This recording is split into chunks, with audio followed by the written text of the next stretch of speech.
Hey guys, hi everyone. Good morning, adab, namaskar, sat sri akal, and I welcome you all to one more session of chapter number 2. We are towards the fag end of the chapter, guys, supply under GST. और आज हमें करना है schedule 3. All right, guys. तो पिछले session में we did schedule 2. उससे पिछले सेशन में we took care of schedule 1 और आज शेड्यूल 3 है, guys. एंड शेड्यूल 3 खत्म करने के बाद गाइस हमारे पास एक ही सेक्शन रह जाएगा, सेक्शन 8. Okay guys. अच्छा, आप लोगों ने देखा होगा दोस्तों, ई बुक्स में कुछ प्रोविजन, छोटे मोटे प्रोविजन एक्स्ट्रा हैं एज कंपेयर टू जो मैं कलर नोट से पढ़ाता हूं. तो जब हमारा ये चैप्टर खत्म होगा, जब हम सेक्शन 8 को खत्म करेंगे, तो उसके बाद मैं अपनी वो ई बुक, अपडेटेड ई बुक भी अपलोड करके जो प्रोविजन हमारे इन कलर नोट्स में नहीं है वो भी कवर अप करवाऊंगा. So do not worry about it कि अरे ई बुक्स में देख रहे हैं तो वहां तो बीच बीच में राठी जी प्रोविजन छोड़ रहे हैं. मैं कोई भी प्रोविजन छोड़ने वाला नहीं हूं दोस्तों. Every provision is gonna be taken care of. Even एक एक लाइन, दो दो लाइन के प्रोविजन हो या दो दो पेजेस के प्रोविजन हो, वो हर एक प्रोविजन आपको पूरे बैच में करवाया जाएगा. हो सकता है कि कोई पॉइंट इस वाले चैप्टर में रिलेट करता हो इनपुट टैक्स क्रेडिट वाले चैप्टर से, तो उसके लिए मैं ये लिखवा दूंगा to be done after input tax credit chapter या be to be done with input tax credit chapter. However आपका एक नंबर भी छूटेगा नहीं, एक प्रोविजन भी छूटेगा नहीं guys. All right, guys. So let's get going without any further delay with a quick recap of what we did into the preceding session. Section 7.2 से आज हमें करना है, लेकिन हम पहले करने वाले हैं section 7.1a with schedule 2. Guys, schedule 2 का क्या काम था सर? शेड्यूल 2 बस हमें ये बताता था whether the supply is supply of goods और सप्लाई ऑफ सर्विसेज. सप्लाई बन चुकी है, ये बात तो पक्की है, लेकिन वो सप्लाई ऑफ गुड्स है या सप्लाई ऑफ सर्विसेज है, उसके लिए शेड्यूल 2 ने हमें क्लैरिटी दी, मदद करी.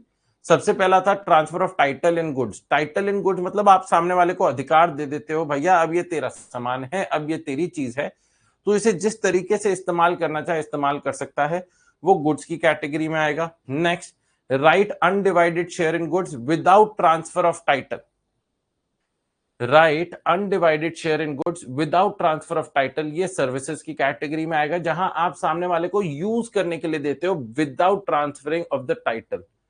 नेक्स्ट, टाइटल जब पास होगा at a future date, hire purchase वाला सिनेरियो गाइस, यहां पर सरकार ये मान के चलती है कि सामने वाला धोखा नहीं देगा, इसीलिए जब इनवॉइस रेज किया जाएगा ऑन द डेट जब आपको गुड्स हैंड ओवर करे गए हैं, जब आप डाउन पेमेंट करते हैं, तो उसे सप्लाई ऑफ गुड्स मानते हुए ही करा जाएगा. And the rate of GST shall be applicable will be of that of goods. Okay guys, land and building से जुड़ा हुआ एवरीथिंग इज सर्विसेज, क्योंकि लैंड एंड बिल्डिंग वैसे भी गुड्स की डेफिनेशन में भी नहीं आती, तो लैंड एंड बिल्डिंग से जुड़े हुए उसके यूज वगैरह सब कुछ सर्विसेज की कैटेगरी में आते हैं. Followed by treatment of process, job work करते हैं तो service. Transfer of business assets, अगर बिजनेस एसेट को ट्रांसफर किया जाता है गाइस, तो in that case, in that scenario, चाहे विद कंसिडरेशन हो या विदाउट कंसिडरेशन हो, विदाउट कंसिडरेशन होता है तो अगर आपको याद हो तो शेड्यूल 1 पैरा 1 में आता है, जिसमें लिखा हुआ था ट्रांसफर और disposal of business asset on which ITC is claimed, तो उसे अपन डीम्ड सप्लाई मानते थे, तो वो गुड्स की कैटेगरी में आएगा. हाउएवर अगर कोई बिजनेस एसेट प्राइवेट यूज के लिए, फिर वर्ड यूज हो रहा है दोस्तों, फिर वर्ड यूज हो रहा है, तो इन दैट केस गाइस वो सर्विसेज की कैटेगरी में आएगा. अगर आप डी रजिस्ट्रेशन करवा रहे हैं, अपने बिजनेस को खत्म कर रहे हैं, तो जो अनसोल्ड स्टॉक है that will be considered to be deemed supply, उसे डीम्ड सप्लाई माना जाएगा और वो गुड्स की कैटेगरी में ही आएगा. However, there are certain exceptions. Business asset transferred as a going concern या business carried on by a personal representative who is deemed to be a taxable person, ये दोस्तों आपकी क्या बोलते हैं, ना तो सप्लाई ऑफ गुड्स माना जाएगा ना सप्लाई ऑफ सर्विसेज. जैसे कि मैंने आप लोगों को बताया था, पिता ने बिजनेस अपने पुत्र को ट्रांसफर कर दिया, अब पुत्र उस बिजनेस को संभालता है. As long as there is no change in GSTIN, goods and service tax identification number दिया जाता है, जब तक उसमें कोई चेंज नहीं है दोस्तों, आपको इसे ट्रांसफर नहीं माना जाएगा. Renting of immovable property, again immovable property से जुड़ा हुआ सर्विस. अब 5B से जुड़ा हुआ एक इंटरेस्टिंग पॉइंट था, कंस्ट्रक्शन ऑफ कॉम्प्लेक्स बिल्डिंग और सिविल स्ट्रक्चर. इस केस में सरकार ने क्या बोला था दोस्तों? इस केस में सरकार ने क्लैरिटी दी थी कि भाई साहब, अगर आपने कोई अंडर कंस्ट्रक्शन बिल्डिंग में पैसा लगा दिया उसके कंप्लीशन सर्टिफिकेट से पहले पहले, या फिर दोस्तों फर्स्ट ऑक्यूपेशन से पहले पहले, तो in that case, in that scenario, GST will be levied on the total transaction, on the entire transaction value. However, दोस्तों, if the entire consideration, 100% consideration is received after the issuance of completion certificate, जब completion certificate issue हो जाए उसके बाद अगर आपको मिला है, तो in that case, in that scenario, guys, क्या consider किया जाएगा? What will that be considered as?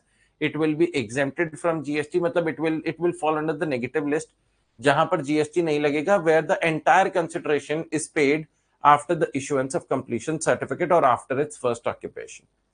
Next, temporary transfer of IPR, permitting use of IPR, दोस्तों, services, development, design, programming, adaptation, upgradation, customization, enhancement, etc. of IT software service. Agreeing to obligation to refrain from an act or to tolerate an act or to do an act, service की category में आएगा. Next, entry number 5 है transfer of right to use any goods for any purpose. अगर आपने सामने वाले को कोई गुड्स यूज करने के लिए दिए, सर्विस. वर्क्स कॉन्ट्रैक्ट, जहां पर combination of goods and services होता है, service. Supply of goods being food और any other article for human consumption और एनी ड्रिंक, रेस्टोरेंट, जिसे अपन रेस्टोरेंट की कैटेगरी बोलते हैं, सर्विस. यहां पर एनी ड्रिंक को दोस्तों हमेशा अल्कोहल मत समझिएगा. अगर alcoholic liquor for human consumption होता है तो वो तो आप जानते हैं that does not fall in the category of GST. वो जीएसटी की कैटेगरी में ही नहीं आता दोस्तों. वो तो उस पर पुराना टैक्सेशन सिस्टम पहले भी था और आज भी है और कल भी रहेगा. अभी नहीं, कभी नहीं. अभी नहीं आया जीएसटी में, कभी भी जीएसटी में नहीं आएगा. तो दोस्तों it will fall in the category of VAT. Next, supply of goods by an unincorporated association और a body of persons to a member thereof. अगर resident welfare association, unincorporated association अपने मेंबर्स को कोई गुड्स देती है for discounted price, reasonable price, तो in that case वो goods की कैटेगरी में आएगा. And the last thing that we did in supply schedule number 2 was पगड़ी सिस्टम.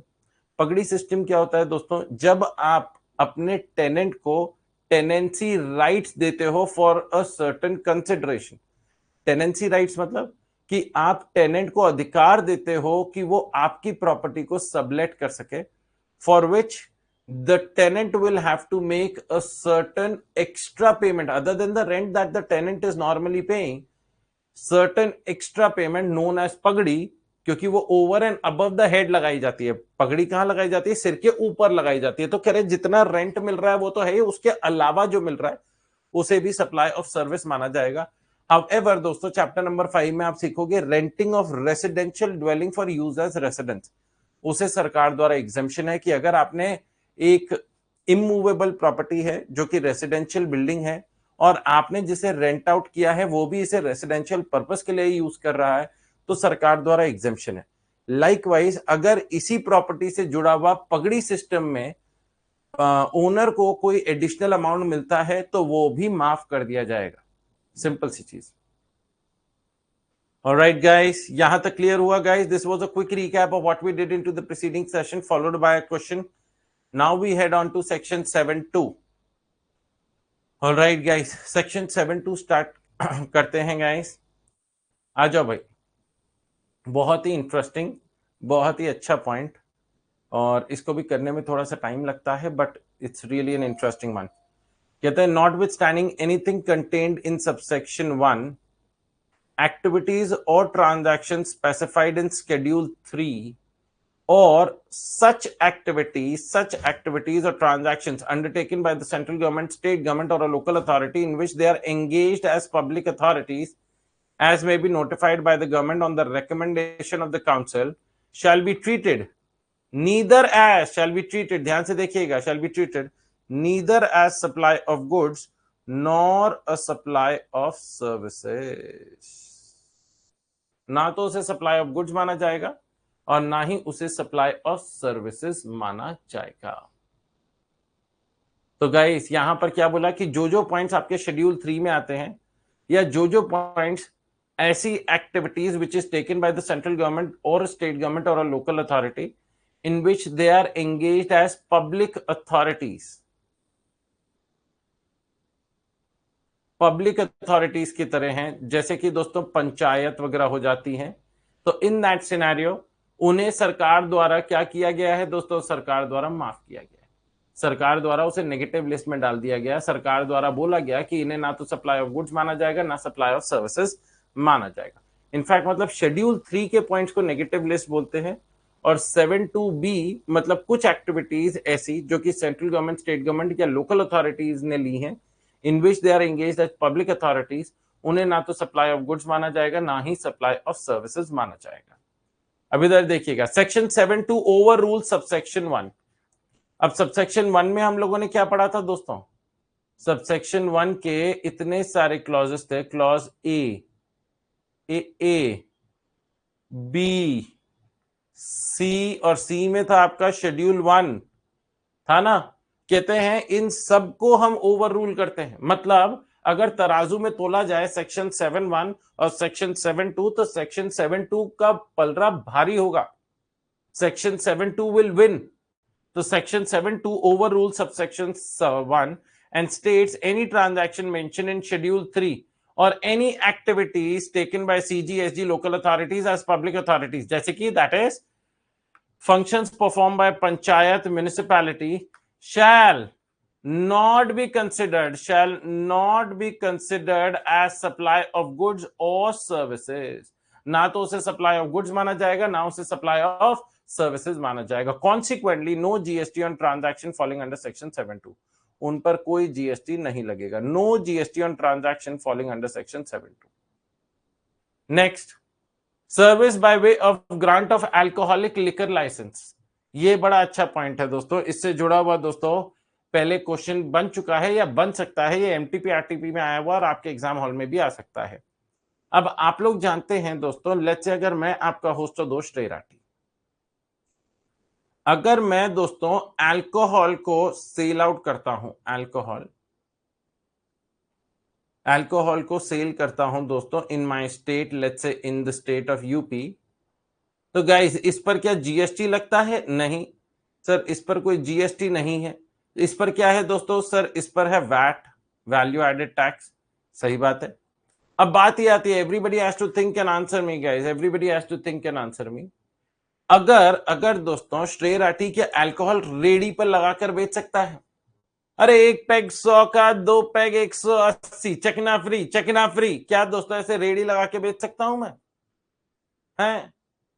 काला कुत्ता 80 रुपए का ही ले लो। कह रहे काला कुत्ता, ब्लैक डॉग, विस्की है ब्लैक डॉग। अरे ऐसा कौन बोलता है काला कुत्ता?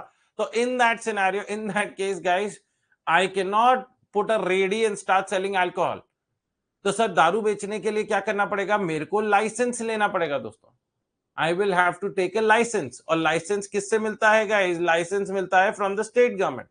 आपको लाइसेंस लेना पड़ेगा, और लाइसेंस क्या आपको स्टेट गवर्नमेंट से मिलता है, क्योंकि ये सारी चीजें दोस्तों जीएसटी की, और सॉरी अल्कोहल की दोस्तों, अल्कोहल की किसके पास है? स्टेट गवर्नमेंट के पास पावर है।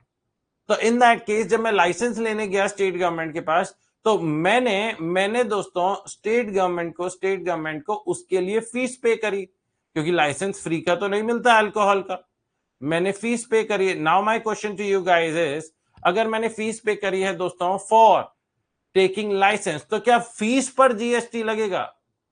देखो फीस फॉर सेलिंग अल्कोहल, क्या वो जीएसटी में आएगा या नहीं आएगा, ये बड़ा मैटर ऑफ कंफ्यूजन था। तो सरकार ने कहा देखो, अगर ये इंसान श्रेय राठी लाइसेंस पर जो फीस दे रहे हैं, लाइसेंस लेने के लिए जो फीस दे रहे हैं, उस पर जीएसटी कायदे से हम लगा सकते हैं, कायदे से हम लगा सकते हैं, इस चीज का ध्यान दीजिएगा, लगा सकते हैं। हाउएवर जब राठी जी जीएसटी पे कर आएंगे फॉर ऑन लाइसेंस, तो वो आईटीसी इनपुट टैक्स क्रेडिट की बात करेंगे, आईटीसी की बात करेंगे, भैया कि मेरे को इनपुट टैक्स क्रेडिट दो इस चीज का। लेकिन इन्हें इनपुट टैक्स क्रेडिट मिलेगा ही नहीं। क्यों?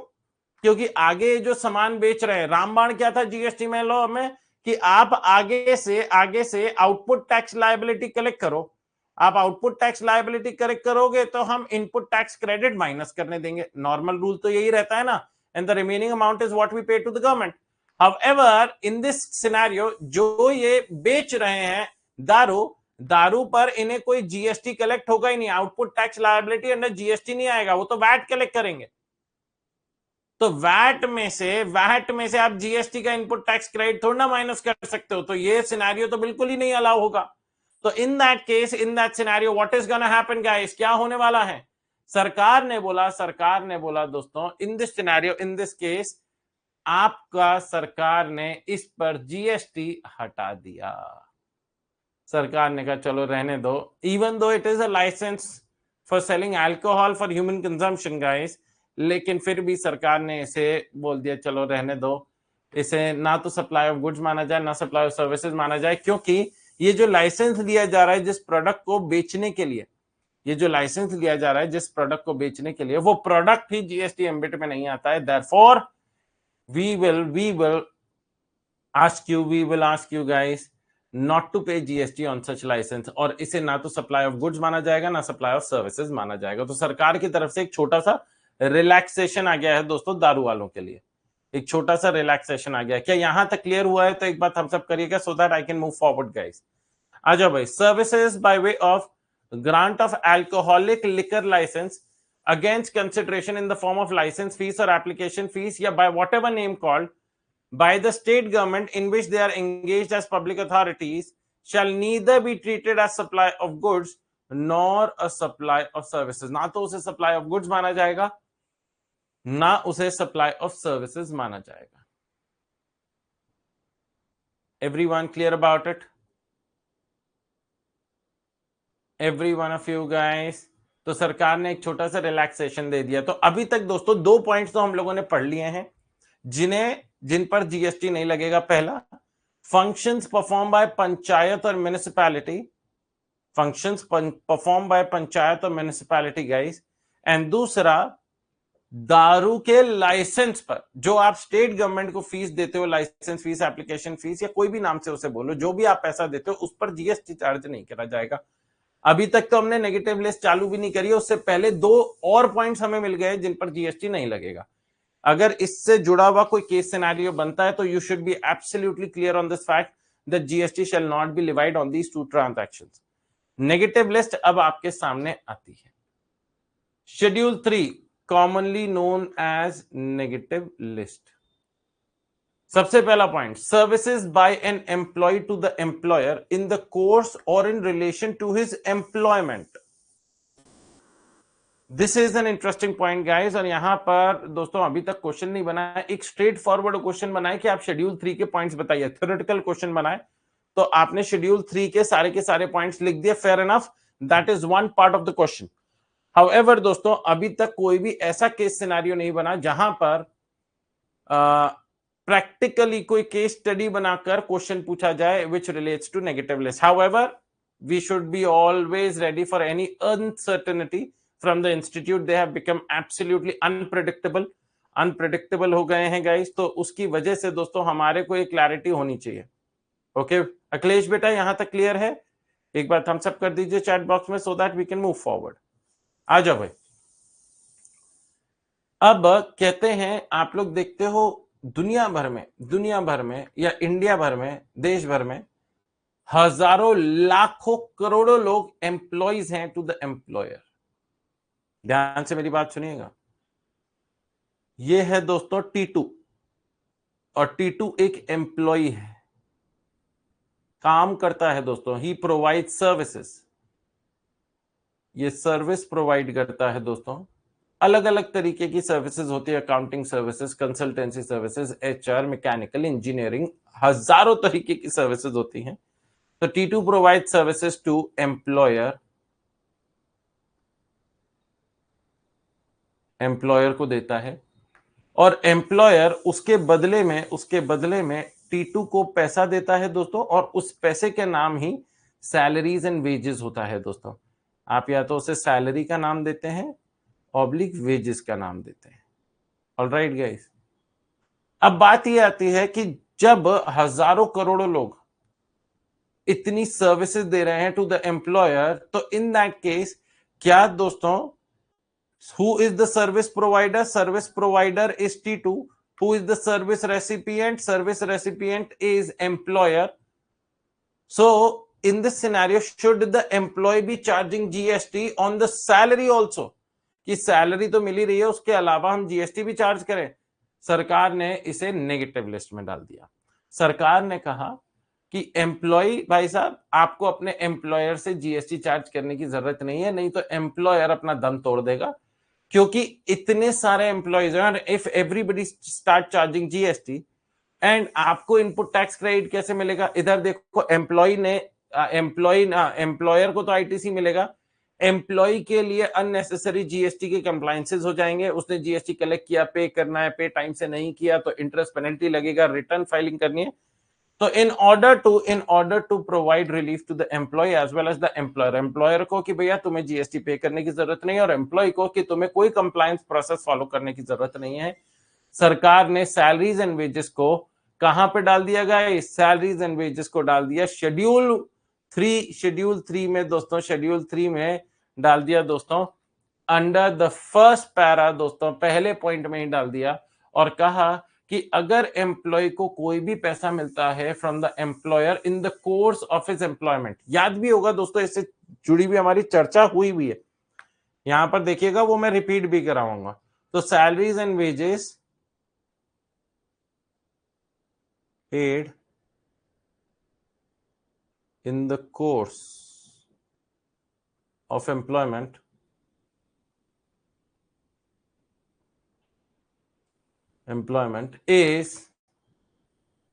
is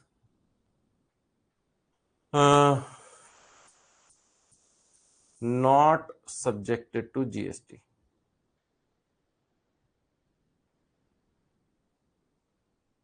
उस पे जीएसटी नहीं लगेगा। अब इसमें एक पॉइंट आया था दोस्तों, जो हम लोगों ने ऊपर पढ़ा था जब हम शेड्यूल 1 पढ़ रहे थे, कि रिलेटेड पर्संस में एम्प्लॉयर एम्प्लॉय रिलेटेड पर्संस की कैटेगरी में भी आते हैं, एम्प्लॉय और एम्प्लॉयर। ई मतलब एम्प्लॉय, ई आर मतलब एम्प्लॉयर, ये दोस्तों रिलेटेड पर्संस की कैटेगरी में भी आते हैं। तो अगर इनके बीच में कोई ट्रांजैक्शन हुआ तो उसे डीम्ड सप्लाई माना जाएगा, इवन इफ विदाउट कंसिडरेशन। वैसे तो हमेशा कंसिडरेशन फ्लो करता है, लेकिन अभी हमने क्या पढ़ा कि अगर ये सेक्शन 7(2) का पॉइंट है और ये है section 7(1)(c) plus schedule 1 para 1, ओ सॉरी पैरा 2, क्योंकि रिलेटेड पर्सन पैरा 2 में आया था, तो कौन सी बात मानी जाएगी? किसकी बात मानी जाएगी? कौन ऊंचा है? सेक्शन 7(2) की बात मानी जाएगी guys. Section 7(2) will prevail over section 7(1). तो इन दिस सिनेरियो गाइस ये वाला पॉइंट नहीं एप्लीकेबल होगा। तो एनी ट्रांजैक्शन जो एम्प्लॉयर एम्प्लॉय के बीच में हुआ इन द कोर्स ऑफ एम्प्लॉयमेंट, वो उस पर जीएसटी नहीं लगेगी, ठीक है जी। लेकिन सेक्शन 7(2) में लिखा हुआ है इन the course of employment, employment के कोर्स वाले पर जीएसटी नहीं लगेगा। व्हाट इफ अगर एम्प्लॉयर ने एम्प्लॉय को गिफ्ट दिया है, what will happen in that scenario? अगर एम्प्लॉयर ने एम्प्लॉय को गिफ्ट दिया है तो इन दैट केस हम लोगों ने देखा था, क्योंकि gift is outside the course of employment, gift कहीं पर लिखा नहीं होता कि एम्प्लॉयर को एम्प्लॉय को गिफ्ट देना ही पड़ेगा। ये depending upon the performance of the employee, depending upon the event that the company is celebrating, उस हिसाब से गिफ्ट डिसाइड होता है कि भाई 2,000 का देना है, 5,000 का देना है, 50,000 का देना है, डिपेंडिंग अपॉन एम्प्लॉय का क्या लेवल है। ऑफ कोर्स जो प्यून है और जो सीनियर लेवल मैनेजर है, दोनों को सेम लेवल ऑफ गिफ्ट तो नहीं मिलेगा। तो इन दैट केस दोस्तों, जो आपको गिफ्ट मिला, एम्प्लॉयर ने एम्प्लॉय को जो गिफ्ट दिया है दोस्तों, वो गिफ्ट अगर अप टू 50,000 रुपीज है तो उस पर no GST. Gift above 50,000 rupees है, 50,000 से ज्यादा का है दोस्तों, तो उस पर जीएसटी शैल बी लेवाइड।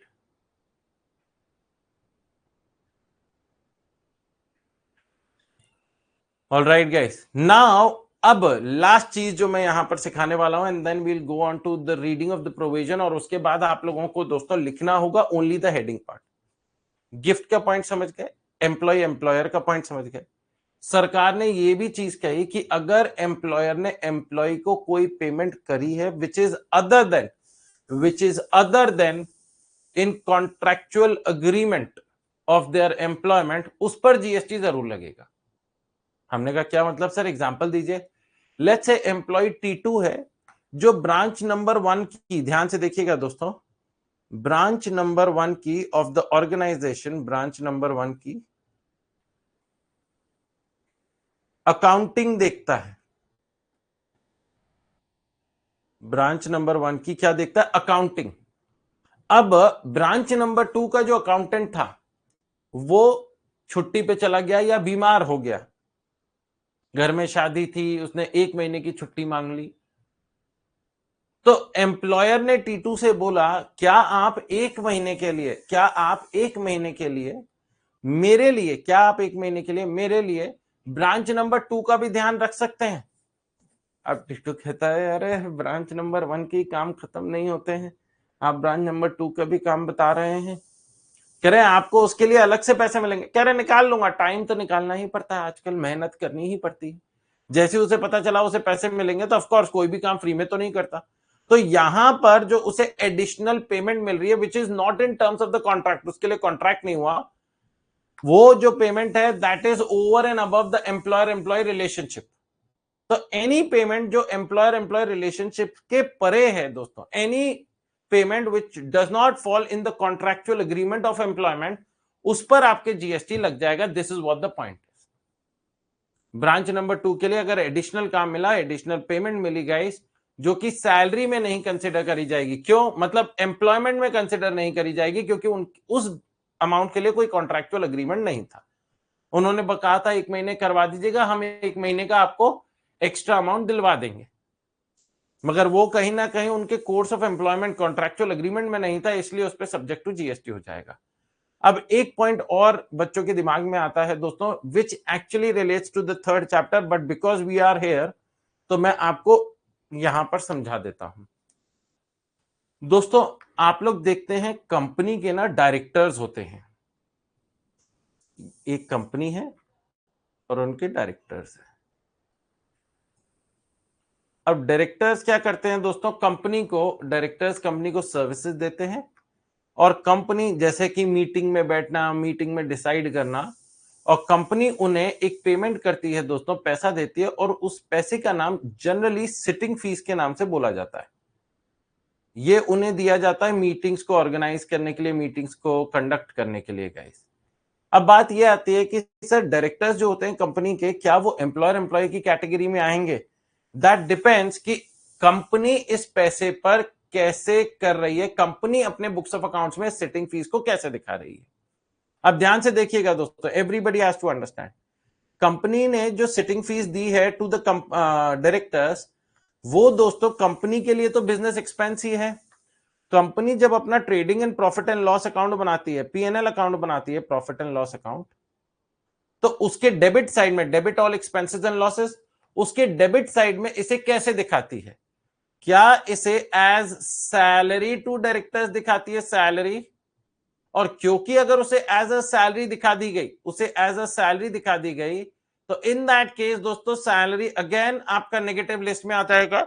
मतलब माना जाएगा director is also the employee of the organisation, and therefore in this scenario guys आपका जीएसटी एप्लीकेबल नहीं होगा। और मैं आपको यह भी बता दूं कि ये जो सैलरी होती है, इस पर दोस्तों कंपनी को पेमेंट करते वक्त under the income tax act TDS काटना होता है। क्या काटना होता है दोस्तों? टीडीएस काटना होता है। TDS under section 192। तो अगर आपका क्वेश्चन में आता है, क्वेश्चन में अलग अलग तरीके से बोल सकते हैं, ध्यान से देखिएगा, कि कंपनी ने डायरेक्टर को सिटिंग फीस दी on which TDS under section 192 of the income tax act is deducted. अब क्योंकि TDS under section 192 is deducted, तो in that scenario, in that case क्या होगा guys? What is gonna happen? फटाफट बताइए, क्या इसे माना जाएगा इस सैलरी के नेचर का है? हाँ जी। और क्योंकि सैलरी का नेचर हमारे नेगेटिव लिस्ट के पॉइंट नंबर 1 में आता है, इस पर जीएसटी नहीं लगेगा। नेक्स्ट, जो कंपनी है दोस्तों, इसे एज, ध्यान से देखिएगा, टू दोस्तों वो भी दिखा सकती है, क्या बोलते हैं, professional fees, professional fees guys. और प्रोफेशनल फीस पर दोस्तों टीडीएस कटता है under section 194 J, TDS under section 194 J, जहां पर वो एम्प्लॉय नहीं कहलाता, जहां पर director is considered as a professional of the organisation, not as an employee. तो सरकार ने कहा भैया जब वो एम्प्लॉय नहीं है और जो उसे पेमेंट मिली है वो कोई कॉन्ट्रैक्चुअल अग्रीमेंट से बाध्य नहीं है, तो इन दैट केस गाइस क्या इस पर जीएसटी लग जाएगा? हाँ जी गाइस, इस वाले अमाउंट पर जीएसटी लग जाएगा। अब जो मैं आपको बता रहा था कि चैप्टर नंबर 3 में से क्या डाला जाएगा, तो सरकार ने कहा कि एक कंपनी के तो 10 डायरेक्टर्स होते हैं, कोई इंडिपेंडेंट डायरेक्टर है, कोई सिटिंग डायरेक्टर है, कोई होल टाइम डायरेक्टर है, कोई पार्ट टाइम डायरेक्टर है, बहुत अलग अलग तरीके, कोई मैनेजिंग डायरेक्टर है, अलग अलग तरीके के डायरेक्टर्स होते हैं। और ये डायरेक्टर्स, हर एक डायरेक्टर अपने अपनी कैपेसिटी में सर्विसेज देता है टू द कंपनी। तो व्हाई नॉट दोस्तों hold the company accountable for deposition of GST. मतलब सर आप रिवर्स चार्ज मैकेनिज्म की बात कर रहे हैं, करेक्ट। जहां पर सरकार ने बोला कि हर एक डायरेक्टर को पकड़ने से अच्छा है हम कंपनी को बोले, क्योंकि कंपनी अलग अलग तरीके के डायरेक्टर्स को पेमेंट कर रही होगी ना। लेट्स से अगर एक कंपनी है, उनके 3 अलग अलग डायरेक्टर्स हैं, A B C D, 4 directors हैं, और ये चारों डायरेक्टर्स को जो पेमेंट करी जा रही है उसे प्रोफेशनल सर्विसेज सेक्शन 194J में टीडीएस काटा जा रहा है। तो सरकार ने कहा हम 4 डायरेक्टर से बोलेंगे भैया तुम जीएसटी कंपनी से कलेक्ट करो, क्योंकि इस पर तो जीएसटी लगेगा।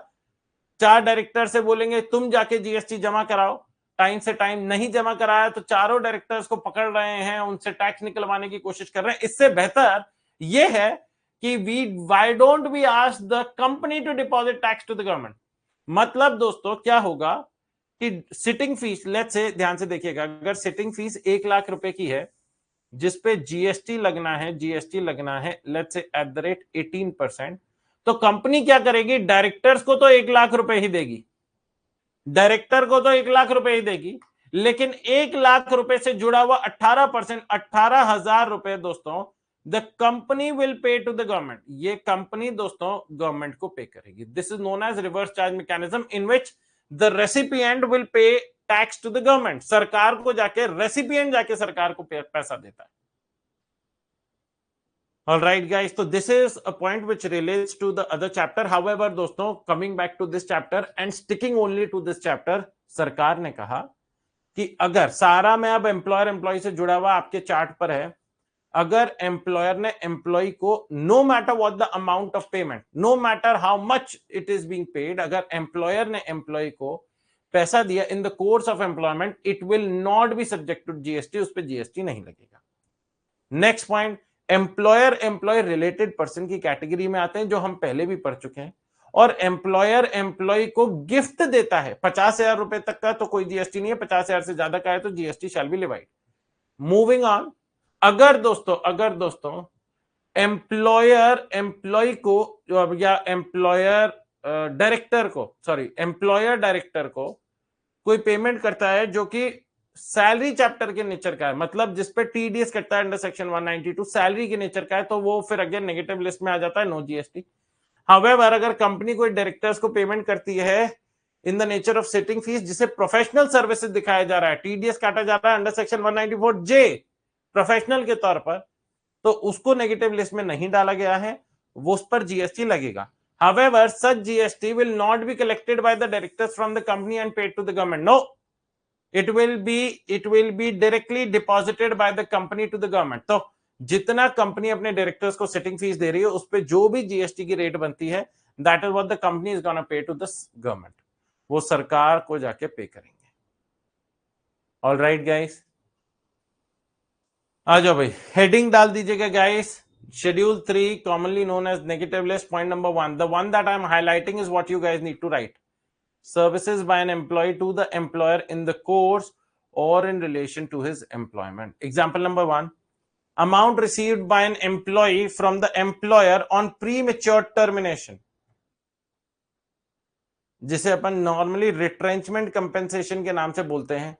एम्प्लॉयर एम्प्लॉय को प्री मेच्योर टर्मिनेशन दे रहा है। भैया एम्प्लॉयर के पास इतना काम नहीं है जितने एम्प्लॉइज हैं, एम्प्लॉइज खाली बैठे बैठे मक्खी मारते रहते हैं या इंस्टाग्राम देखते रहते हैं। तो सरकार ने कहा, मतलब एम्प्लॉयर ने कहा कि भैया जब महीना खत्म हो जाता है मुझे इन्हें सैलरी तो देनी ही पड़ती है, क्योंकि ये लोग काम के लिए आते हैं, मेरे पास काम नहीं है तो मैं इनसे काम कैसे निकलवाऊं।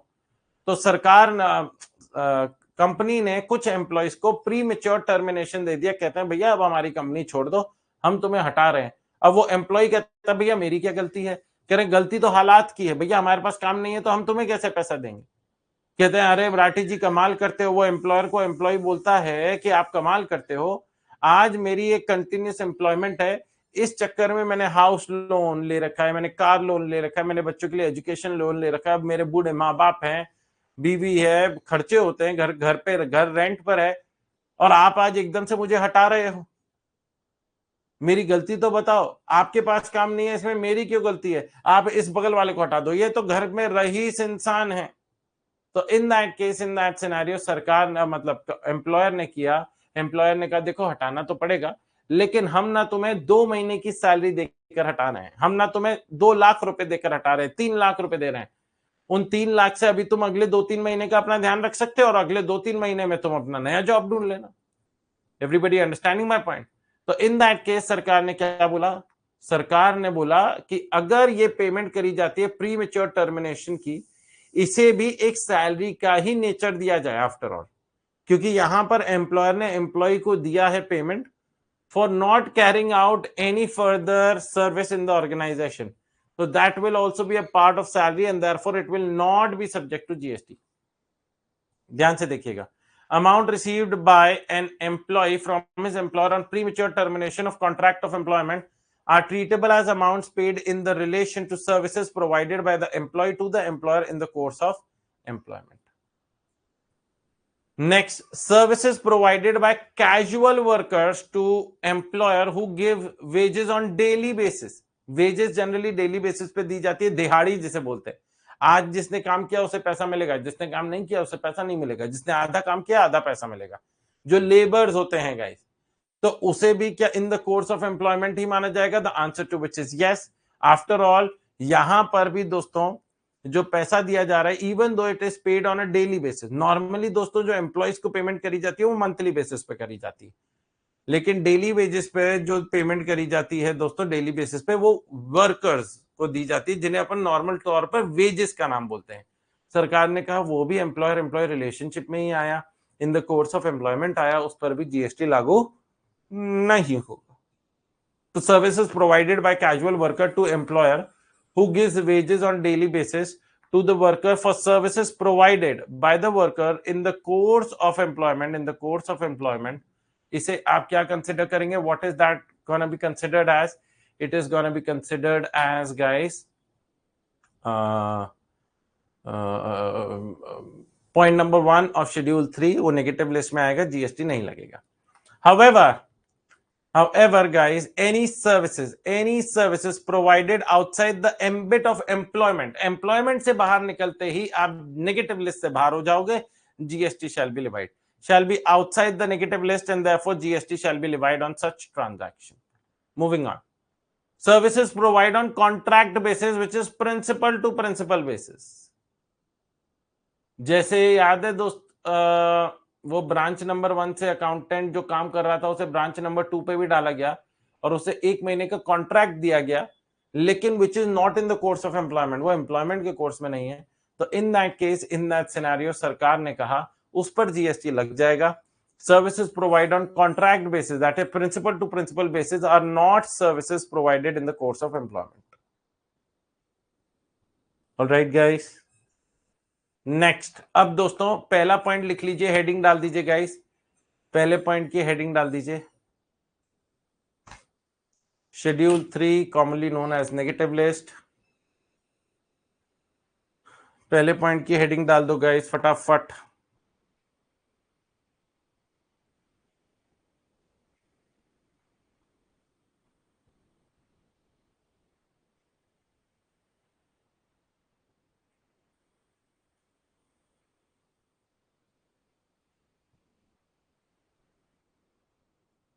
डाल दिया, लिख लिया। Moving on. Services by any court, चाहे वो डिस्ट्रिक्ट कोर्ट हो, हाई कोर्ट हो, सुप्रीम कोर्ट हो या tribunal established under any law for the time being in force. अब दोस्तों अगर किसी चीज को लेकर मतभेद हो जाता है कि ये चीज मेरी है, सामने वाला बोलता है नहीं नहीं तुम्हारी नहीं मेरी है, किसी चीज को लेके कोई लड़ाई झगड़ा हो जाता है, तो अपन एक दूसरे को क्या बोलते हैं? कोर्ट में देखूंगा, I will see you in court. होता है कि नहीं? मैं तुझे सू कर दूंगा, होता है कि नहीं? वो सू करके हम कहां जाते हैं? वो सू करने के लिए कहां जाते हैं? हम कोर्ट में जाते हैं। तो दोस्तों कोर्ट में जो जज साहब होते हैं वो क्या बिल्कुल फ्री इंसान है, नॉलेजेबल फ्री इंसान? वो अपने घर से सताए हुए हैं क्या? जो कोर्ट में जाके कह रहे हैं बीवी तो घर पे बहुत काम करवाती है, कभी धनिया छिलवाती है, कभी आटा लगवाती है, इसीलिए मैं तो भैया कोर्ट में आके जजमेंट ही पास कर देता हूं। नहीं ना दोस्तों, it doesn't happen like that. तो अगर आपको कोर्ट में जाना होता है तो आप कोर्ट फीस जमा कराते हो। क्या जमा कराते हो? Court fees. नहीं तो कल को दोस्तों टीटू और कीकू के बीच में अपने घर के बाहर पार्किंग को लेके लड़ाई हो गई, क्योंकि दोनों के घर बिल्कुल अटैच थे, तो जो पहले आता था गाड़ी लगा देता था जानबूझ के, कह रहा हम तो अपनी गाड़ी हिलाएंगे नहीं यहां से। और टीटू कहता है भैया 80% तो तुम मेरे घर के आगे खड़े हो। कीकू कहता है उससे कोई फर्क नहीं पड़ता, 20% तो अभी भी हमारे पास है, गाड़ी का जहां इंजन है वो तो अभी भी हमारे पास है। तो इन चीजों को लेकर लड़ाई होती थी। उन दोनों की वाइफों को लेकर लड़ाई होती थी कि छत पे कपड़े कौन पहले सुखाता है। एक ही तार डली हुई थी। हमेशा टीटू की बीवी सुबह 5 बजे उठ के कपड़े धो धा के तड़ाक, कीकू की बीवी जब तक उठती थी कपड़े सूख रहे हैं, हमारा तो मौका ही नहीं आता। खूब लड़ाई झगड़ा चलता था। तो इन्होंने कहा अब तो कोर्ट में जाके ही फैसला होगा, आधा ही कपड़े सुखा सकते हैं, आधा। अब जैसे ही वहां दोनों मोहतरमाएं गई, दोनों लेडीज पहुंची, जज साहब ने कहा जाके कोर्ट फीस जमा कराइए। कह रहे कोर्ट फीस? हाँ, 15,000 रुपए जमा कराइए वहां पे, फिर जाकर आपकी बात सुनवाई करी जाएगी। कह रहे अरे हम तो सहेलियां हैं, वी आर फ्रेंड्स, हमें कौन सा, हमें लड़ाई करनी ही नहीं है। अरे एक दिन तू सुखा लिया, मंडे वेडनेसडे फ्राइडे तेरा, हाँ ट्यूसडे थर्सडे सैटरडे मैं सुखा लूंगी, संडे खुला ही रहने देंगे, कोई टेंशन नहीं है। अब मेरे को बताओ इन this scenario, in this case क्या हुआ गाइस? वहां कोर्ट दोस्तों ऐसा नहीं है कि आप किसी भी मामले के लिए कोर्ट में जाके जज साहब को परेशान कर रहे हैं। आपको कोर्ट में अगर अपनी सुनवाई करवानी है तो you will have to pay a certain amount of fees which is known as court fees. अब क्योंकि यहां पर सरकार का ऐसा मानना है कि कोर्ट इंसान वो इंसान आता है जो ऑलरेडी परेशान है, तो इन दैट केस जो कोर्ट फीस है deposited by the Clement in the high court, उस पर दोस्तों जीएसटी नहीं लगेगा। High court this is like an example, चाहे वो डिस्ट्रिक्ट कोर्ट हो, सुप्रीम कोर्ट हो, जीएसटी नहीं लगेगा। ये एक एग्जांपल है। तो कोर्ट फीस जो आप जाके जमा कराते हैं उस पर कोई जीएसटी नहीं है। हेडिंग डाल दीजिए, सेकेंड पॉइंट की हेडिंग डाल दीजिए guys, services by any court, district, high, supreme or tribunal established under any law for the time being in force।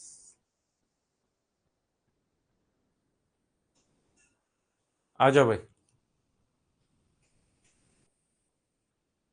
Next third point, functions performed by MPs, MLAs, members of parliament, members of legislative assembly guys। उनके example की मैं photo भी लाया हूं, हमारे देश के प्रधानमंत्री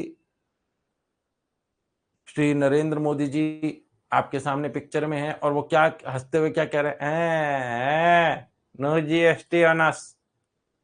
अब आप कहोगे कि सर एक सेकेंड, इनको जो पैसा मिलता है, मोदी जी को जो पैसा मिलता है, ये तो कहते हैं हम तो देश के सेवक हैं, तो इनको जो पैसा मिलता है वो तो सैलरी चैप्टर में आना चाहिए, वो तो सैलरी चैप्टर में आना चाहिए ना। और सैलरी वाला पॉइंट तो आपका पॉइंट नंबर 1 में कवर्ड है, तो why do you need to cover them specifically in point number 3? That's a very fair point, that's a very logical and fair point. आप ध्यान से मेरी बात सुनिएगा गाइस, तब जाके आपको क्लैरिटी मिलेगी। देखो भैया, सैलरी चैप्टर में आने के लिए एक एम्प्लॉयर होना चाहिए और एक एम्प्लॉय होना चाहिए।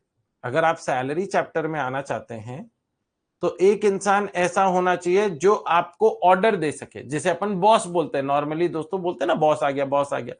तो एक होता है एम्प्लॉयर और दूसरा होता है दोस्तों एम्प्लॉई। कौन होता है? एम्प्लॉई। जहां पर एम्प्लॉयर एम्प्लॉय को दोस्तों ऑर्डर देता है, इंस्ट्रक्ट करता है, ऑर्डर देता है, इंस्ट्रक्ट करता है कि भैया ये काम करो। सही बात है कि नहीं है? एम्प्लॉय वैसे ही काम करता है जिसके बदले में एम्प्लॉयर एम्प्लॉय को पगार देता है दोस्तों, पैसा देता है, जिसे अपन सैलरी का नाम बोलते हैं। ये आपका दोस्तों पॉइंट नंबर 1 में आ गया। लेकिन आप मुझे बताएंगे जो यहां पर सामने सामने मुस्कुरा रहे हैं, इनको कौन ऑर्डर देता है? सरकार। सर अब आप क्या बोलोगे दोस्तों? इनको कौन देता है? सरकार। सरकार नहीं, ये खुद सरकार है। Members of parliament represent the सरकार। or the opposition party as the case may be. Members of legislative assembly जो MLAs होते हैं वो स्टेट गवर्नमेंट को रिप्रेजेंट करते हैं, विधानसभा में बैठते हैं, है या ना? या मोदी जी को कौन ऑर्डर देता है? आप मुझे बताओ, आपके सामने मोदी जी हैं, बड़े मुस्कुरा रहे हैं, इन्हें ऑर्डर कौन देता है कि मोदी जी ऐसा काम करो, चलो इटली का बार बार मत सोचा करो, हाँ घूमने का, हाँ नहीं तो माना आपको मोहब्बत हो रही है, लेकिन इस बार आप फ्रांस जाइए, फ्रांस जाइए। ये कौन ऑर्डर देता है?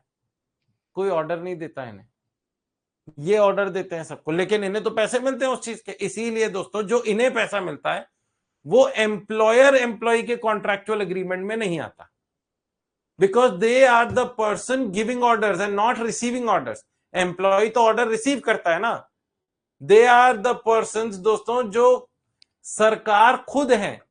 तो इन दैट केस सरकार ने कहा कि भैया मोदी जी आपको जो पैसा मिल रहा है उस पर तो जीएसटी लग जाएगा। मोदी जी कह रहे हैं कैसी बातें कर रहे हैं, हमारा कानून हम पे ही म्याऊं, कहते हैं ना मेरी बिल्ली मुझसे ही म्याऊं, वैसे ही कहते हैं हमारा कानून हम पर ही ठोकोगे।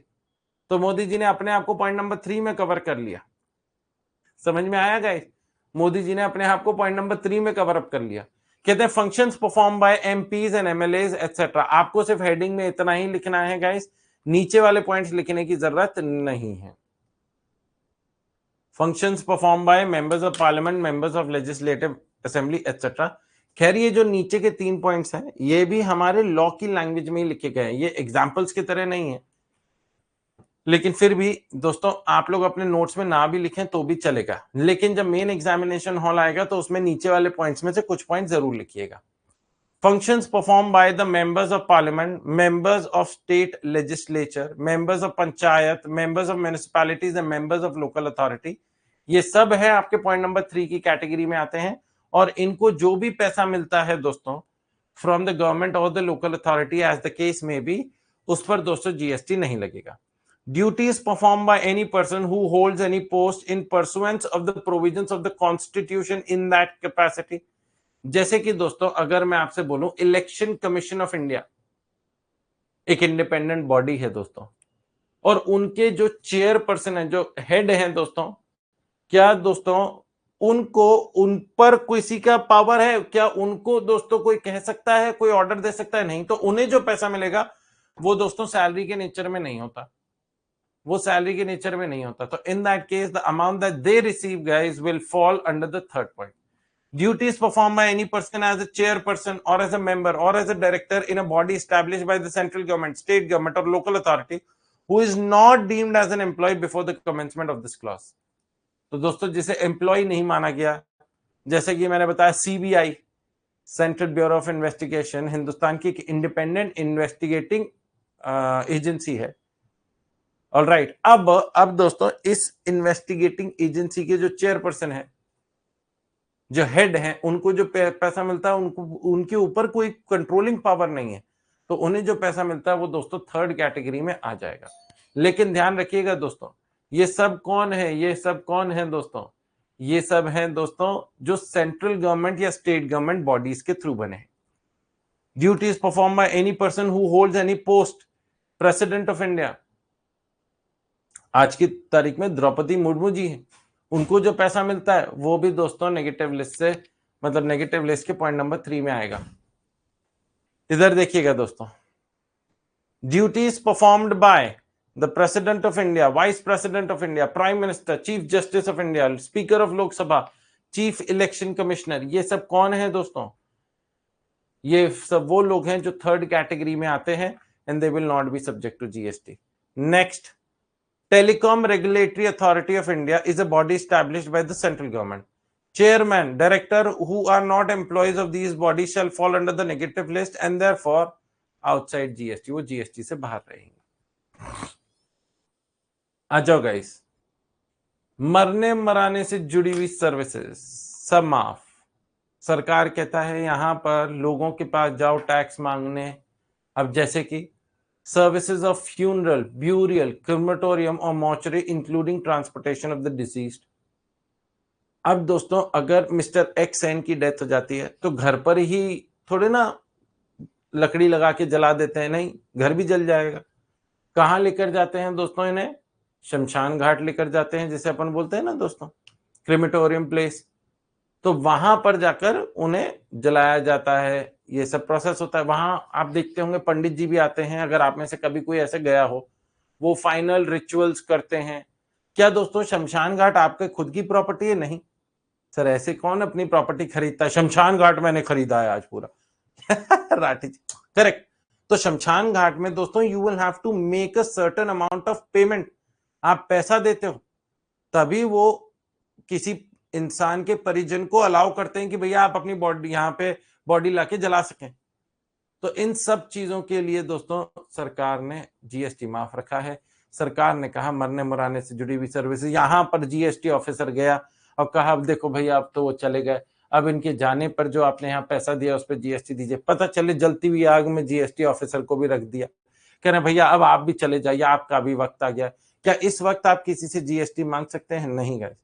तो सरकार ने इस चीज को बोला भैया जीएसटी वगैरह इस सब चीजों से दूर रखो, सामने वाला वैसे ही परेशान है and asking them to pay a tax, तो वो भी गलत बात हो जाएगी। मॉर्चरी सर्विसेज क्या होता है? जैसे लेट्स से बच्चा जो है वो आउटसाइड इंडिया रहता है, अब पिता की डेथ हो गई, तो परिवार वाले क्या करते हैं, उन्हें मॉर्चरी में एडमिट कर देते हैं। वो ठंडी जगह होती है जहां बॉडी डिकम्पोज नहीं होती जल्दी से, वो बिल्कुल फ्रीजर टाइप जगह होती है दोस्तों, सो दैट बच्चा आए फाइनल रिचुअल कर सके। तो मॉर्चरी में रखवाए, आपको मॉर्चरी में पैसे देने पड़ते हैं भैया, कहीं पे भी आप पैसे रखवाओगे तो पैसे देने पड़ेंगे। तो in that case services of funeral, burial, crematorium और mortuary including transportation of the deceased, ये सब सरकार ने माफ कर दिया है, जीएसटी से बाहर कर दिया है। लिखिए जो अंडरलाइन किया हुआ है दोस्तों, मतलब हाईलाइट किया हुआ है, कहते हैं transportation charges for the transportation of a dead person from his home to crematorium shall remain outside the scope of GST. Amount paid to a priest for performing the final rites, जिसे rituals भी बोलते हैं, of a deceased person is outside GST. मेरे ख्याल से यहां तक तो कोई दिक्कत नहीं आई होगी दोस्तों आप लोगों को। आ जाओ भाई। Sale of land and subject to paragraph 5B of schedule 2 sale of building, ये भी अच्छा पॉइंट है और ये पॉइंट अपन पहले कर चुके हैं, इसीलिए दोस्तों यहां मुझे अब कोई ज्यादा मेहनत नहीं करनी। लैंड को बेचा गया, देखो लैंड के यूज पर वो सप्लाई ऑफ सर्विस माना जाता है, जीएसटी लगेगा। लैंड के यूज पर आपने सामने वाले को अपनी जमीन इस्तेमाल करने के लिए दी है, वो इस्तेमाल करेगा, उसके लिए आपको पैसा देगा और फिर आपकी जमीन छोड़कर चला जाएगा। जमीन अभी भी आप ही की रहेगी। हाउएवर सेल ऑफ लैंड में आप लैंड के अधिकार दे देते हो, उससे ज्यादा पैसे मिलते हैं दोस्तों। तो सेल ऑफ लैंड दोस्तों नेगेटिव लिस्ट में आता है और इस पर आपको पता है स्टैम्प ड्यूटी लगती है। बात आती है सेल ऑफ बिल्डिंग, यहां पर तो सर बिल्डिंग का भी पॉइंट लिखा हुआ है, लेकिन उसके आगे क्या लिखा है, subject to paragraph 5B of schedule 2 और 5B ऑफ शेड्यूल 2, जो कल मैंने बहुत डिटेल में पढ़ाया कि अगर बिल्डिंग के कंप्लीशन सर्टिफिकेट मिलने से पहले पहले आपने बिल्डिंग में पैसा लगा दिया तो उस पर जीएसटी भी और स्टैम्प ड्यूटी भी है। स्टैम्प ड्यूटी तो लगेगी ही लगेगी दोस्तों। लैंड और बिल्डिंग को बेचने पर जो खरीदार होता है, जो बायर होता है, दैट पर्सन हैज टू पे स्टैम्प ड्यूटी। वो तो इररिस्पेक्टिव ऑफ द फैक्ट कि जीएसटी लग रहा है या नहीं लग रहा है, स्टैम्प ड्यूटी तो लगेगी लगेगी। हाउएवर जीएसटी कब लगेगा? लैंड के केस में नो, लैंड के केस में बिल्कुल भी जीएसटी नहीं लगेगा। बिल्डिंग के केस में लगेगा if you purchase an under construction building. Mister Abhimanyu sold his land to mister Modi for consideration. This sale is outside the purview of GST. Next, Mr. Kabra sold his house after acquiring it from JP Infratech Builder to Mr. Mehta. तो यहां पर देखिएगा दोस्तों, JP Infratech Builder, JP Builders लिख देता हूं। JP Builders ने दोस्तों किसको बेचा है? मिस्टर काबरा को बेचा है, और मिस्टर काबरा ने किसे बेचा है? मिस्टर मेहता को। तो अज्यूमिंगली कि ये कंस्ट्रक्शन लिंक्ड प्लान था, ये जो इनके बीच में एग्रीमेंट हुआ ना दोस्तों, ये कंस्ट्रक्शन लिंक्ड प्लान था। कंस्ट्रक्शन लिंक्ड प्लान अज्यूमिंगली, मतलब जैसे जैसे घर बनता जाएगा वैसे वैसे मिस्टर के पेमेंट करते जाएंगे, मिस्टर काबरा पेमेंट करते जाएंगे। तो क्या दोस्तों इस पर जीएसटी लगेगा? हाँ सर, ये वाला आपका सप्लाई है, ये वाला आपका सप्लाई है और इस पर जीएसटी लगेगा, नो डाउट अबाउट इट, इस पर जीएसटी लगेगा, क्योंकि आपने 1 रुपया भी अगर कंप्लीशन सर्टिफिकेट मिलने से पहले पहले दे दिया तो उस पर जीएसटी लगेगा। However, अब मिस्टर के फर्स्ट ऑक्यूपेंट बन चुके हैं, अब बिल्डिंग बन चुकी है, वो फर्स्ट ऑक्यूपेंट बन चुके हैं, और उसके बाद मिस्टर के ने मिस्टर एम को बेचा, मिस्टर काबरा ने मिस्टर मेहता को बेचा है दोस्तों। यहां पर ये जो सेल हुई है, क्या इस सेल पर जीएसटी है? The answer to which is no, इस सेल पर जीएसटी नहीं है। This is what the point is guys, इस सेल पर ये आपका दोस्तों शेड्यूल 3 में आता है, ये आपका नेगेटिव लिस्ट है, नो जीएसटी।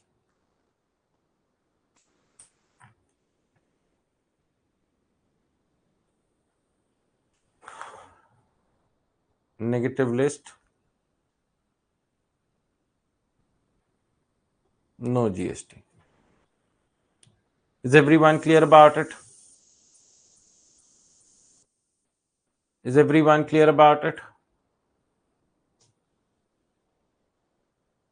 आजा भाई, sale of land and subject to paragraph 5B of schedule 2, sale of building.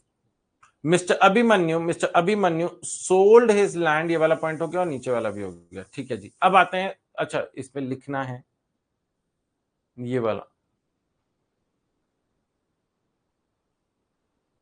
लिखिए guys, everybody has to write it down, the more you guys write it down the better it would be, trust me. जब main examination hall में पहुंचोगे और आपको लगेगा हाँ जी राठी जी जो आपने लिखवाया आज अब सारा काम आ रहा है, and it is really fruitful, हमारे लिए बहुत ज्यादा काम योग हो रहा है, तो आप लोग कहोगे हाँ जी मजा तो आया राठी जी।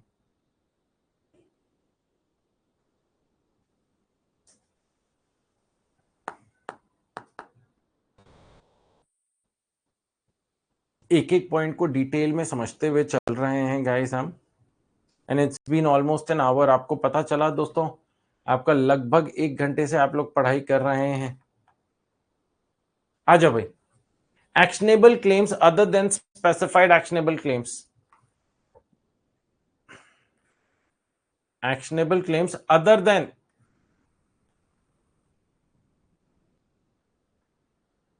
स्पेसिफाइड एक्शनेबल क्लेम्स, ये क्या है दोस्तों? कहते हैं भाई साहब एक्शनेबल क्लेम्स क्या होते हैं? जिसके खिलाफ एक्शन लिया जा सके, सिंपल सी चीज। Other than specified actionable claims, इसका क्या मतलब है कि जो अदर देन जो स्पेसिफाइड एक्शनेबल क्लेम्स है उन पर जीएसटी लगेगा। ध्यान से देखो, actionable claims no GST, no GST. Specified actionable claims, specified actionable claims GST. Alright guys, अब ये स्पेसिफाइड एक्शनेबल क्लेम्स क्या हैं दोस्तों? आप लोग देख सकते हैं, सरकार इन्हें कभी भी जीएसटी से माफ नहीं करेगी। इनफैक्ट अभी आप लोगों ने देखा होगा कि सरकार ने ये जो ऑनलाइन गेमिंग है, बेटिंग, गैम्बलिंग, लॉटरी वगैरह है, इनको 40% के रेट ऑफ जीएसटी में डाला है। Betting, casinos, gambling, horse racing, lottery, online money gaming, ये कौन है? ये स्पेसिफाइड एक्शनेबल क्लेम्स हैं जिन्हें आप सप्लाई के तौर पर मानेंगे। तो अगर आप कोई कसिनो में जाते हैं, बेटिंग करते हैं, गैम्बलिंग करते हैं, हॉर्स रेसिंग पे घोड़ों पे पैसा लगाते हैं, लॉटरी करते हैं, या कोई भी ऑनलाइन मनी गेमिंग करते हैं, आप लोग देखते हैं पोकरबाजी और ये अलग अलग हैं दोस्तों, जिसके एड में भी लास्ट में आता है कि इसमें मनी का इन्वॉल्वमेंट है, अपने ध्यान से खेलिए, होता है कि नहीं? तो इन सब पर जीएसटी है, इन सब पर जीएसटी है। ऑलराइट, नेक्स्ट इधर देखिएगा दोस्तों, मिस्टर विजय, इधर देखिएगा, mister Vijay has provided a loan of 7 lakh rupees to Mr. Subhash.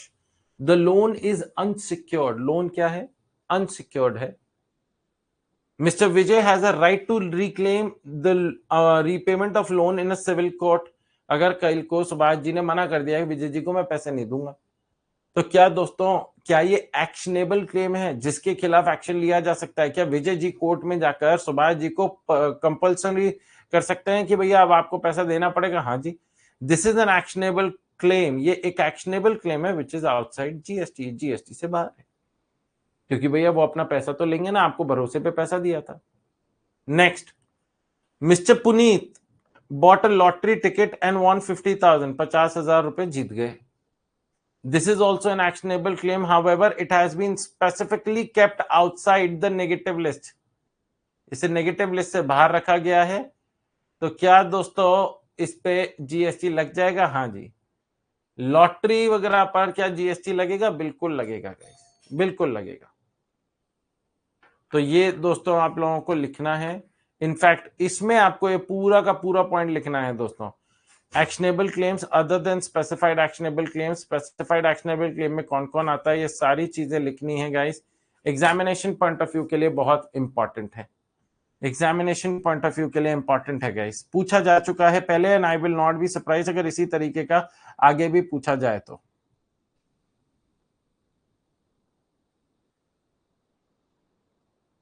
करिए गाइस फटाफट।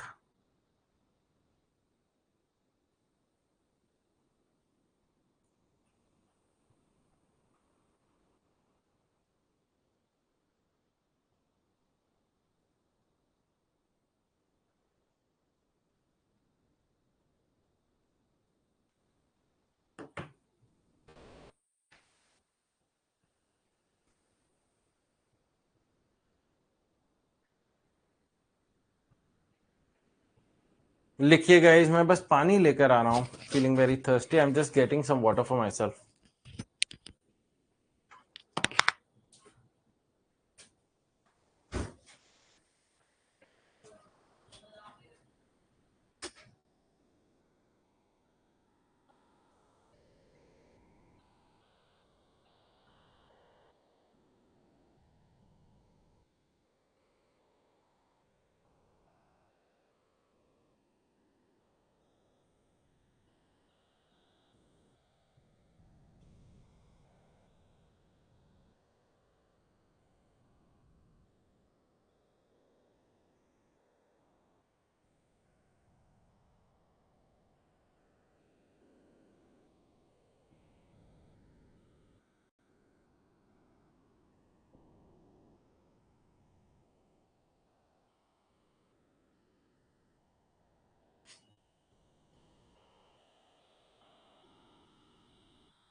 Done, guys. Moving on. CBIC clarification, guys. This is again, अच्छा दोस्तों इधर ध्यान से देखिएगा। अभी तक हम लोगों ने 6 पॉइंट्स कर लिए जो नेगेटिव लिस्ट में आते हैं, ठीक है ना। 6 पॉइंट जो शेड्यूल 3 में आते हैं, इसके अलावा 2 पॉइंट्स पहले करे थे। इसके बाद दोस्तों 7th एंड 8th पॉइंट है, 7th एंड 8th पॉइंट है दोस्तों, जो आपका ना दोस्तों कहीं ना कहीं इंपोर्ट से जुड़ी हुई चीजों से जुड़ा हुआ है, कस्टम ड्यूटी से जुड़ा हुआ है। तो ये आपका दोस्तों फाइनल लेवल पर है, सीए फाइनल लेवल पर, सीए फाइनल लेवल पर है, ठीक है जी। और इसमें 2 नए पॉइंट जुड़े हैं, 9th एंड 10th, ये आपके न्यू पॉइंट्स हैं गाइस, न्यू पॉइंट्स हैं। ये मैं आपको अगले सेशन में करवाऊंगा, जब मैंने आपको बोला है ना कि there are certain new provisions जो कि नॉर्मली मेरी जो अपडेटेड ई बुक है उसमें आपको मिल जाएगा। हाउएवर गाइस, ये अभी इन कलर नोट्स में नहीं है, तो ये मैं आपके जो न्यू पॉइंट्स है इसके लिए एक अलग से सेशन लूंगा दोस्तों, जो लास्ट सेशन होगा of this chapter miscellaneous topics करके, उसमें जितनी भी नए नए पॉइंट्स हैं वो मैं आपको कवर अप करवा दूंगा।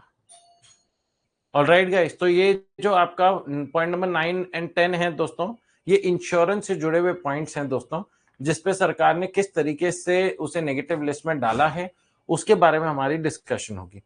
उसके अलावा दोस्तों, तो आपके टोटल नेगेटिव लिस्ट में अब अपने लिए कितने पॉइंट्स हो गए? 8 पॉइंट हो गए। 1 2 3 4 5 6, फिर 7 और 8 फाइनल लेवल पर है, 9 10, तो 1 2 3 4 5 6 9 10 8 पॉइंट्स हो गए, जिसमें से 6 पॉइंट अपन कर चुके हैं।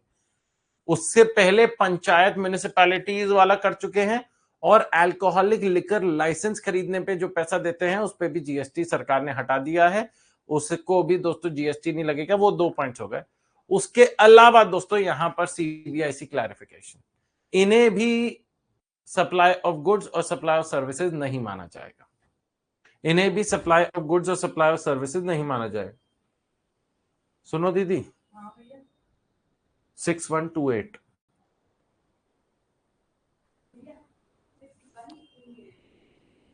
हाँ जी, सीबीआईसी क्लैरिफिकेशन। दीदी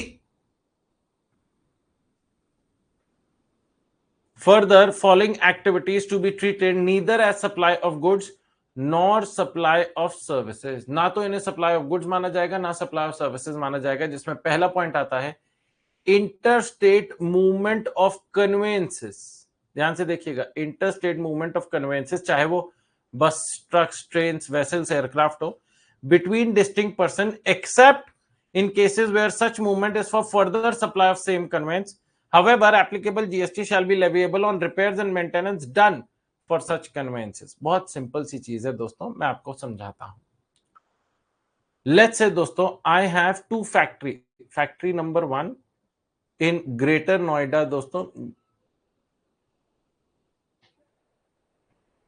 Greater Noida UP, and factory number 2, let's say Pune Maharashtra. अब दोस्तों फैक्ट्री नंबर 1 से फैक्ट्री नंबर 2 में ध्यान से देखिएगा, अगर कोई सामान भेजा जाता है, इन लोगों का दोस्तों सेपरेट रजिस्ट्रेशन है, इस चीज का ध्यान दीजिएगा दोस्तों. Everybody has to understand because these are in 2 different states, तो ये तो आपको सेपरेट रजिस्ट्रेशन मैंडेटरी लेना पड़ेगा. ध्यान से देखिएगा, सेपरेट रजिस्ट्रेशन. और ये आपस में कौन है? डिस्टिंक्ट पर्सन कहलाते हैं दोस्तों, अपन इन्हें डीपी बोलते हैं, डिस्टिंक्ट पर्सन. अगर दोस्तों स्टॉक भेजा गया है from one branch to another branch, तो इन दैट केस दोस्तों ये आपका डीम्ड सप्लाई की कैटेगरी में आ जाता है. कि कौन सी कैटेगरी में आ जाता है? डीम्ड सप्लाई की कैटेगरी में आ जाता है. और क्या दोस्तों इस पर आपका जीएसटी लगेगा या नहीं लगेगा? हाँ जी, इस पर जीएसटी लगेगा. ये आपका शेड्यूल 1 में आ जाता है. कहां आ जाता है? शेड्यूल 1 में आ जाता है, डीम्ड सप्लाई में. क्या इस पर आपका जीएसटी लगेगा? हाँ जी, जीएसटी लगेगा गाइस. एंड ये आपका दोस्तों डीम्ड सप्लाई पैरा 2 में आ जाता है, पैरा 2 में. अब सर तो फिर यहां माफ किसे किया गया? गुड, यहां माफ किसे किया गया? यहां माफ किया गया अगर आप कन्वेंसेस दे रहे हैं. कन्वेंसेस मतलब truck, tempos, tractors, vessels, trains, aircraft. जो ब्रांच नंबर 1 में, लेट्स से ब्रांच नंबर 1 में ट्रक्स थे, अब ब्रांच नंबर 2 में ट्रक चाहिए थे, तो हमने ब्रांच नंबर 1 से ब्रांच नंबर 2 में ट्रक भेज दिया. हमारा ट्रक का काम नहीं है, हमारा स्टॉक ट्रक नहीं है. मैं ट्रक खरीदता बेचता नहीं हूं, मैं ट्रक बनाकर बेचता नहीं हूं. नो, मेरा काम तो कपड़ों का है. लेकिन कपड़े भी तो दोस्तों ट्रक ट्रैक्टर में रखकर ही दुकानों तक जाते हैं. मैं कपड़ों को मैन्युफैक्चर करता हूं, तो मैं एक एक कपड़ा थोड़ा ना बेचता हूं रेडी लगा के या दुकान लगा के. मैं तो होलसेलर्स को लाखों रुपए का दाम बेचता हूं, वो ट्रक्स के थ्रू बेचता हूं. लेकिन ब्रांच नंबर 2 में बड़ा, फैक्ट्री नंबर 2 में बड़ा ऑर्डर आया. अब क्योंकि इनके पास ट्रक होते ही नहीं थे, सिर्फ ब्रांच नंबर 1 में होते थे, तो मैंने from branch number 1 I sent 1 truck on permanent basis to factory number 2. मैंने ग्रेटर नोएडा से पुणे में ट्रक भेज दिया. तो क्या इसे भी डीम्ड सप्लाई माना जाएगा? क्योंकि ये भी तो बिजनेस का ही एसेट है. सरकार ने इसे दोस्तों, ये जो यहां पर ट्रांसफर हुआ है, इस पर गाइस नो जीएसटी. ये सरकार ने यहां पर एक क्लैरिफिकेशन डाली. सरकार ने एक छोटा सा रिलैक्सेशन दे दिया यहां पर, कि यहां पर ब्रांच नंबर 1 ने ब्रांच नंबर 2 को डीम्ड सप्लाई नहीं किया है. ऑलराइट, ट्रक यूज करने के लिए दिया है. पुणे वाला यूज कर सकता है as long as they want. Pune वाला इसे वापस भी बेच सकता है. भैया ट्रक तो आफ्टर ऑल पूरी कंपनी का है ना. माना फैक्ट्री नंबर 1 ने खरीदा था, इनवॉइस फैक्ट्री नंबर 1 के नाम से रेज हो गया, लेकिन ये बोलना कि ये सिर्फ फैक्ट्री नंबर 1 के लिए यूज होगा, ये फैक्ट्री नंबर 2 के लिए यूज नहीं हो सकता है, फैक्ट्री नंबर 2 नहीं भेजा जा सकता, तो वो कहना थोड़ा सा ना इरैशनल लगता है, थोड़ा सा गलत लगता है सुनने में भी. भैया ऐसा थोड़े ना है कि भैया फैक्ट्री नंबर 2 नया ट्रक खरीदेगी, उसी को यूज करेगी. भैया ट्रक भी तो लाखों रुपए का आता है. तो इन दैट केस सरकार ने कहा कि अगर आप कन्वेंसेस ट्रांसफर कर रहे हैं बिटवीन योर डिस्टिंक्ट पर्संस, तो इन दैट केस उस पर हम जीएसटी नहीं लगाएंगे. उसे ना तो सप्लाई ऑफ गुड्स माना जाएगा, ना सप्लाई ऑफ सर्विसेज माना जाएगा, एज लॉन्ग एज आपका ट्रक का काम नहीं है. एज लॉन्ग एज आपका ट्रक का काम नहीं है। एक सेकेंड दीजिएगा गाइस, पढ़िए इस पॉइंट को। इशू इशू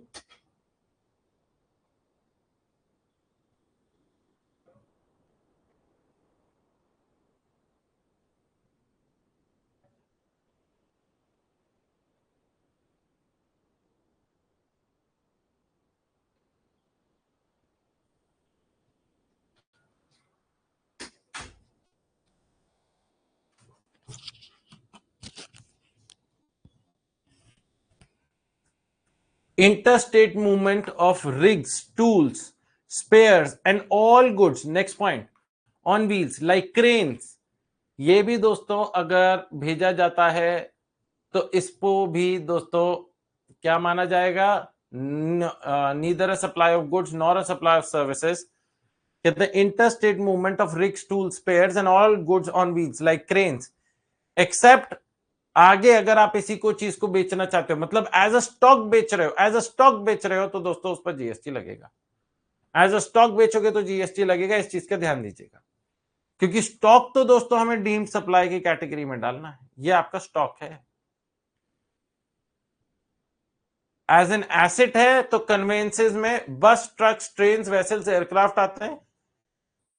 आपके क्रेन्स कन्वेंसेज में नहीं आते, क्योंकि क्रेन से सामान नहीं भेजा जाता एक जगह से दूसरी जगह। ऑलराइट गाइस, तो उसके लिए इसीलिए सरकार ने अलग पॉइंट बनाया, interstate movements of rigs, tools, spares and all goods on wheels except in cases where such movement is for further supply of the same conveyance. However, applicable GST shall be leviable on repairs and maintenance for such conveyance. Applicable GST इस पर लेवाई किया जाएगा। Alright guys, अगर repairs maintenance होता भैया, जब कोई भी चीज का रिपेयर करवाओगे, ट्रक का रिपेयर करवाओगे, ट्रेन का रिपेयर करवाओगे, बस का रिपेयर करवाओगे, तो क्या दोस्तों रिपेयरिंग पे जीएसटी है? The answer to which is yes, repairing पे GST shall be levied. Is everyone clear about this point? यहां तक क्लियर हुआ guys? Done done done done. तो इस पॉइंट को लिख लीजिए गाइस, इससे जुड़ा हुआ क्वेश्चन बन सकता है। इस पॉइंट को लिख लीजिए, everybody should write it down. यहां से लेकर यहां तक आप लोग इस पॉइंट को लिख लीजिए, everybody should write it down. ये एक इंपॉर्टेंट पॉइंट है गाइस। तो अब अगर अपन देखें तो सर अभी तक आपने 10 पॉइंट पढ़ा दिए, पहले 2 पॉइंट कौन से थे गाइस, याद करो सर? वो पंचायत म्युनिसिपैलिटी वाला, in which they are engaged as public authorities, correct. दूसरा सर अल्कोहलिक लिकर लाइसेंस पे स्टेट गवर्नमेंट ने माफ कर दिया, करेक्ट। फिर उसके बाद 6 पॉइंट्स हम लोगों ने शेड्यूल 3 में करे, अभी तक 6 करें, 2 पॉइंट और करवाऊंगा। 6 पॉइंट कौन से करे हैं दोस्तों? सबसे पहला, एम्प्लॉयर एम्प्लॉय रिलेशनशिप के बीच में दिया गया पैसे पर जीएसटी नहीं है। गिफ्ट भी 50,000 रुपए तक माफ है। 50,000 से ज्यादा का गिफ्ट होगा या कोई भी पेमेंट जो एम्प्लॉयर एम्प्लॉय रिलेशनशिप से बाहर होगी, उस पर दोस्तों जीएसटी लगेगा। दूसरा, services provided by court, court ने अगर कोई भी सर्विसेज दी हैं जिसपे कोर्ट फीस वगैरह दी गई, जीएसटी नहीं लगेगा। Services perform by MPs, MLA या कोई ऐसा पर्सन जिसके ऊपर कोई पावर नहीं है दोस्तों, मतलब जिसके ऊपर कोई कंट्रोलिंग अथॉरिटी नहीं है, तो उसे दोस्तों नेगेटिव लिस्ट में रखा गया पॉइंट नंबर 3 में। पॉइंट नंबर 4 था आपका दोस्तों मरने मराने से जुड़ी हुई services, funeral, burial, crematorium, mortuary services including transportation of the deceased. 5th point था sale of land and subject to paragraph 5B of schedule 2, sale of building. जहां अंडर कंस्ट्रक्शन बिल्डिंग होगी तो जीएसटी लगेगा, फुल्ली कंस्ट्रक्टेड बिल्डिंग होगी तो GST नहीं लगेगा। उसके बाद था दोस्तों 6ठा पॉइंट, आखिरी पॉइंट दोस्तों, एक्शनेबल क्लेम्स पे जीएसटी नहीं है। हाउएवर स्पेसिफाइड एक्शनेबल क्लेम्स पे जीएसटी है, जो कि battery, lottery, gambling, online money gaming, casino वगैरह है, हॉर्स रेसेस वगैरह है। उसके बाद आखिरी 2 पॉइंट्स आपके सामने, अगर इंटरस्टेट मूवमेंट ऑफ कन्वेंसेस किया गया तो इन दैट केस जीएसटी दोस्तों लिवाई नहीं करा जाएगा, जीएसटी लिवाई नहीं करा जाएगा if the transaction is between distinct person, as long as it is not stock. आप इसी चीज का काम नहीं करते रहने चाहिए। रिपेयर्स वगैरह पे जीएसटी लगेगा, and likewise for cranes, likewise for cranes. Original ये वाली, हाँ।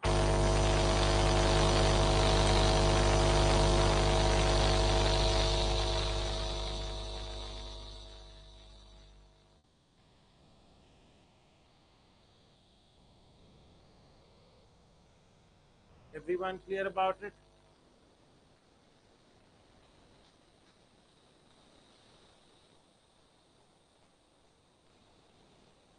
Done, guys.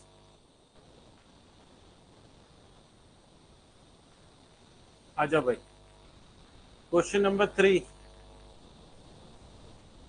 Which of the following is outside the scope of GST and therefore not leviable to GST? Services by an employee to the employer in the course or in relation to employment, yes. Sale of land, yes. Actionable claims other than lottery, betting and gambling, yes. All of the above. D is the correct answer, guys. D is the correct answer. All of the above. इनमें से किसी पे भी GST नहीं.